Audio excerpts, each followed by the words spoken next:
বাংলা শস্য বীমা প্রকল্পে আপনারা যারা আবেদন করেছেন আপনাদের জন্য কিন্তু অত্যন্ত সুখবর। শস্য বীমা প্রকল্পে শস্যের ক্ষতিপূরণের টাকা রাজ্য সরকার কবে দেবে সেটা নিয়ে কিন্তু মুখ খুললেন মুখ্যমন্ত্রী মমতা বন্দ্যোপাধ্যায় এবং স্পষ্ট করলেন যে বাংলা শস্য বীমা প্রকল্পে যারা আবেদন করেছেন তাদের শস্যের ক্ষতিপূরণের টাকাটা রাজ্য সরকার প্রতিটা কৃষকের ব্যাঙ্ক অ্যাকাউন্টে কবে পৌঁছে দিতে চলেছে সেটাই কিন্তু আমরা আজকের আপডেট হিসেবে এই ভিডিওতে দেখে নেব। ভিডিওটি শুরু করার আগে ছোট্ট একটা অনুরোধ, যদি চ্যানেলে নতুন হয়ে থাকেন অবশ্যই চ্যানেলটি সাবস্ক্রাইব করে রাখবেন এবং নোটিফিকেশনটা অল করে রাখবেন এই ধরনের সমস্ত আপডেট সবার আগে পাওয়ার জন্য। চলুন শস্য বীমার টাকা কবে রাজ্য সরকার ছাড়তে চলেছে সে নিয়ে যে রিপোর্টটা মুখ্যমন্ত্রী যেটা নিজেই ঘোষণা করেছেন সেই বিষয়টা কিন্তু আমরা বিস্তারিতভাবে জেনে নিই। এছাড়াও শস্য বীমা প্রকল্প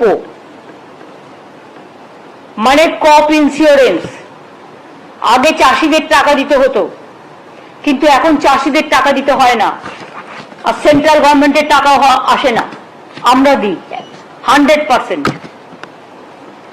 1,02,00,000 কৃষককে বাংলা শস্য বীমা রাজ্য সরকারের নিজস্ব তহবিল থেকে আরো 3,221 কোটি টাকা সহায়তা করা হয়েছে।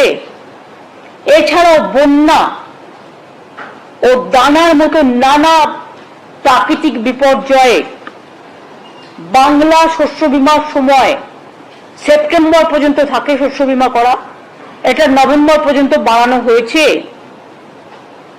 এবং রাজ্য জুড়ে এর জন্য ক্যাম্পও করা হয়েছে। প্রায় 65 লক্ষ কৃষক এতে নাম লিখিয়েছে, এটা আলাদা নতুন হবে।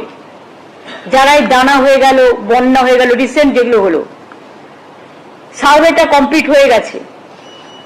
ডিসেম্বর মাসের মধ্যেই এই ক্ষতিপূরণটা যোগ্য কৃষক, প্রত্যেক যোগ্য কৃষক বা ক্ষেত মজদুর বর্গাদার যেই থাকুক ক্ষতিপূরণের টাকাটা পেয়ে যাবে।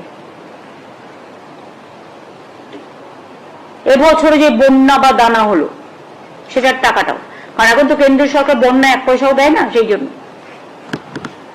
এবার আমি দেখতেই পেলেন যে মমতা বন্দ্যোপাধ্যায় নিজেই ঘোষণা করলেন যে বাংলা শস্য বীমা প্রকল্পে যে শস্যের ক্ষতিপূরণের টাকা কৃষকদের ব্যাংক অ্যাকাউন্টে কিন্তু সরাসরি পৌঁছে দেবেন ডিসেম্বর মাসের মধ্যেই। অর্থাৎ আশা করা যাচ্ছে যে ডিসেম্বরের লাস্ট সপ্তাহে বা শেষ সপ্তাহের নাগাদ কিন্তু বাংলা শস্য বীমা প্রকল্পে যারাই আবেদন করেছেন তাদের প্রত্যেকেই কিন্তু যোগ্য কৃষকদের ব্যাংকের অ্যাকাউন্টে কিন্তু শস্য বীমার যে শস্যের ক্ষতিপূরণের টাকা প্রত্যেকের অ্যাকাউন্টে কিন্তু রাজ্য সরকার পৌঁছে দেবে।